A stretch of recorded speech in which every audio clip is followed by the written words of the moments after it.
Hey everybody, I'm David with Bolivar Live, and once again it's our Aran and Franklin show. I'm here with Dave, with Aran and Franklin. Chandra's, I guess she's on vacation or taking care of some other business, and so Chandra and I talked about the fortified building, and it's really intrigued me. Dave's going to give us some more information today about actually the roof part because Dave, if I'm not mistaken, if someone's going in and putting a new roof on because it's an older house maybe and the heat's got to the shingles, you don't have to have the whole house fortified. You can actually have just the roof area fortified. Am I correct?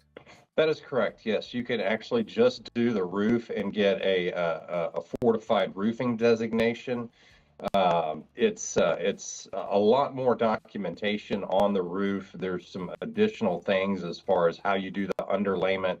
They want the roof deck re-nailed with a specific nail and a specific pattern in order to keep the roof sheathing down. And then we go into the roof underlayment. They give you several options, but some of them are to put tape on all of the seams of the plywood sheathing to keep water penetration out. Another one is using an ice and water shield, which is a fully adhered membrane that goes over the roof, which is a really good option. It's also a little pricey. And then, they just want a lot of documentation. They want enhanced nailing patterns on all the shingles. And even if you... This is all done through photos and stuff, right? It's all done through photos. We really have to meet with the roofer and go over with them how the roof is going to be installed, because there's some very specific things, especially on the perimeter edges, that they want. They want a fully adhered starter strip. They're really trying to keep that first course of shingle, which is the ones that are most prone to being blown off. They're really trying to keep those intact. In addition to that, they have an enhanced drip edge nailing pattern they want you to use, and some other things, but they really are focusing in on that fully adhered starter strip around the edges and perimeters. So when you're talking price increase, and money saved, have you done any studies or have any numbers on, yes, it's going to cost you an extra 10%, but it's going to save you 15% every year on certain things? Right. So it's generally going to cost you about $75 a square more, just depending on the larger the number of squares, that kind of reduces down. You get some additional covers like our inspections where, if you got a small roof, we have to do the same number and same type of inspections if you get a large roof. So that number is kind of a little bit of a variable, but typically when you look at renailing the roof decking, you're adding a lot, but you're adding when that roof, all shingles they're rated to a maximum of 130 miles an hour. Well, if you get winds over that, or if the guy did 15 shingles in the row perfect and then he did 5 that weren't perfect, then those blow off. You get water intrusion. 65% of all damage from hurricanes comes through losing the roof system, and then you get water intrusion into the house, and then you have all kinds of problems. So have they done any studies? And I know y'all have done a lot down in Florida, actually along the whole Gulf Coast. But when it comes to roof types, is there any studies done on regular shingles versus a metal roof versus a tile roof, on which one survive, is a hardier roof and holds together better? typically the metal roofs, if done correctly, can withstand a greater wind force. Tile roofs or can also do that if they use a foam system along with a screw. A lot of it comes down to who's installing it. I mean, we're out there when we're inspecting them. We're there for a moment in time. We're just checking it out. But if you have a good quality, reputable contractor who's checking his work, making sure his guys are properly fastening the systems and doing all that, then that's really where the rubber meets the road. And getting a good roofing contractor is very important. So. Great, great.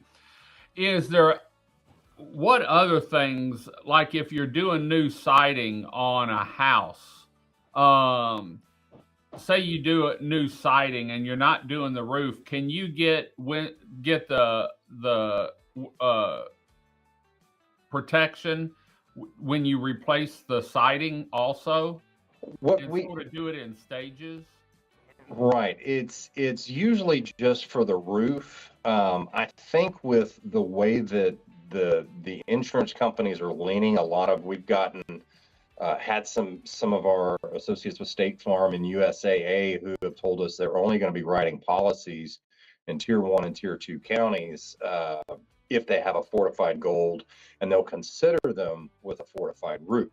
Okay. But if you are getting the siding replaced, that additional documentation at that time can help you for getting a complete envelope and just documenting it. And there's really not a lot of additional siding uh, details that you would have to do to become fortified. It would just have to be documented properly. So, from what I'm hearing from you, and then what Chandra and I've talked, more or less, if you can keep your roof intact so it doesn't leak, that's where 99% of the damage starts, is when you lose a shingle and then you lose a row and then you lose one side of the house. Maybe you're on the windward side.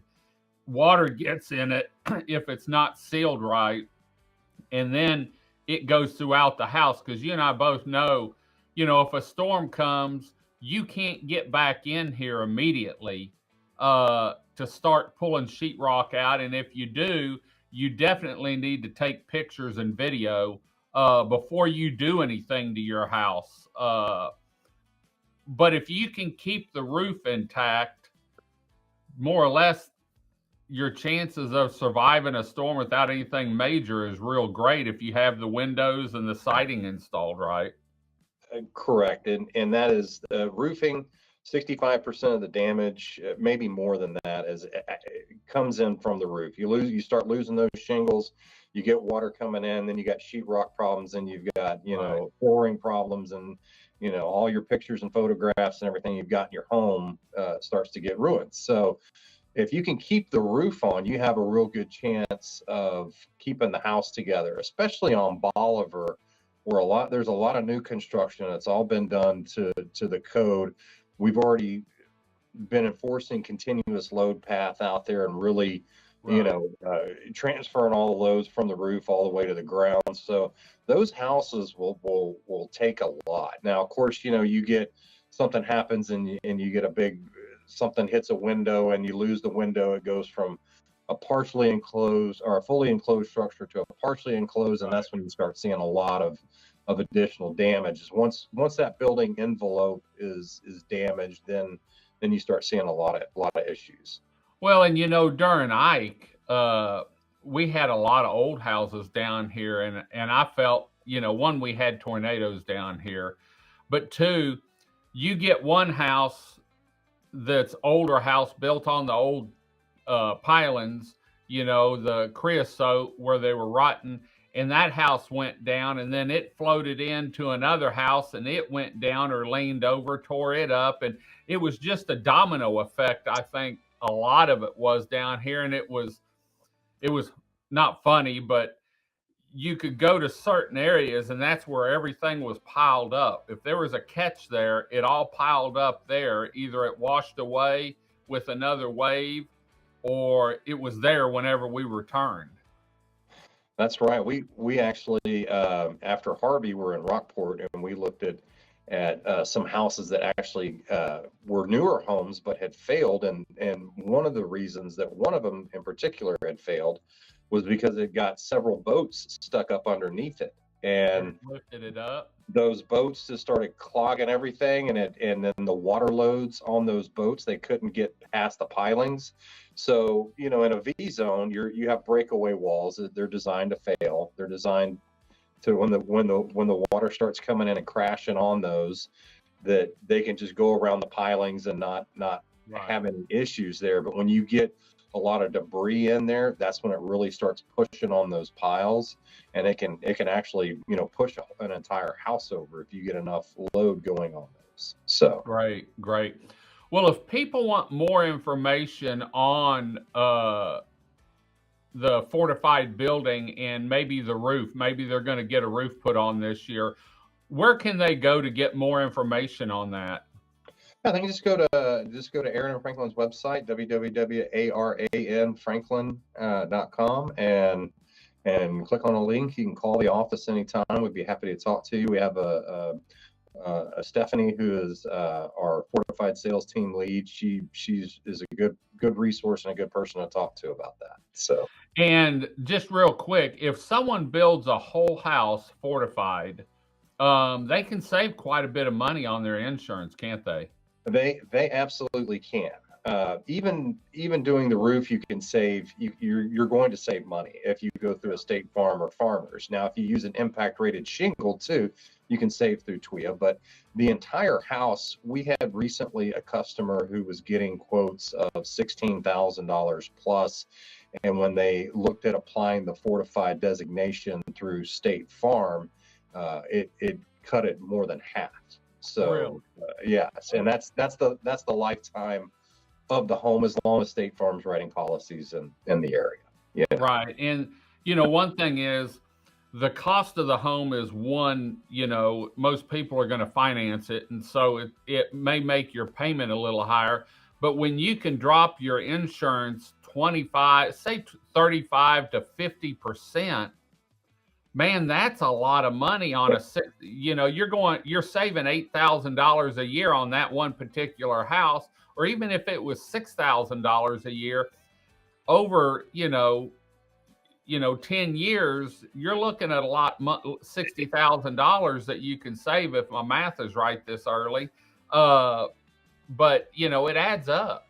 It appears to be pretty significant, and I'm not an insurance guy, but just some of the things we've seen. If I was building one out there, there was no doubt. And the majority of it, when you're building one from scratch, we're already doing the majority of those items. Right. Are captured under our traditional windstorm. There's a little bit more engineering that has to be done, a lot more documentation, but most of it comes down to the roof system. So, but yes, there are significant savings, and you don't have to go to TWIA, to the insurer of last resort. Right. It opens you up. You may have other insurance people who are competing for your business. You have a fortified property, they know it's built to their standards. It's actually the insurance agencies are the ones that develop the fortified program. So And it's this isn't just Texas. This is anywhere. The fortified goes all along the coast, whether you're in Florida or you're in Texas. Absolutely. And actually in Louisiana and Mississippi and Alabama, the fortified program is basically like their WPIA TWIA program. It's essentially what they say that you have to build to. So they're already doing that. There's talk of bringing it to Texas. It hasn't happened yet, but it certainly looks like it's trending in that direction, especially as TWIA looks to depopulate and get out of writing all of this risk on the coast. Right. They want other insurance agents to come in and share this risk. And if that makes your house more marketable, I mean, think about it. If you go to sell your house in a few years after building it, people they're looking at saving $6,000 or $8,000 a year, on their insurance, and they can get a nice State Farm policy or a USA policy or whatever, then they're that's probably attractive to a buyer. So. Real quick, what if you're doing a fortified home in a Cobra zone? Does it save you any money? Cobra zones are just they're tough. Certain companies just do not write Cobra zones at all. Most of them are done through Lloyd's of London, and they're pretty selective, but Cobra zones are kind of there. It's a real crapshoot on getting insurance on though. But I know that the fortified really, for some of these companies, it's not going to matter because they're not going to write it anyway. So okay. Well, for more information on the Fortified Home Program and for the Strong Home Protection Program, where they come out once a year and inspect your home and give you an engineered report on what your home's conditions it's in, which will help in the long run. And it'll also let you know what you need to fix maybe before hurricane season starts or when the rental season starts down here. So, Dave, thanks for joining us today. We'll be back next week with another show with Aran and Franklin on the coastal area. Until next time, I'm David with Bolivar Live. Y'all have a great day, great week. Come see us. God bless, and bye-bye.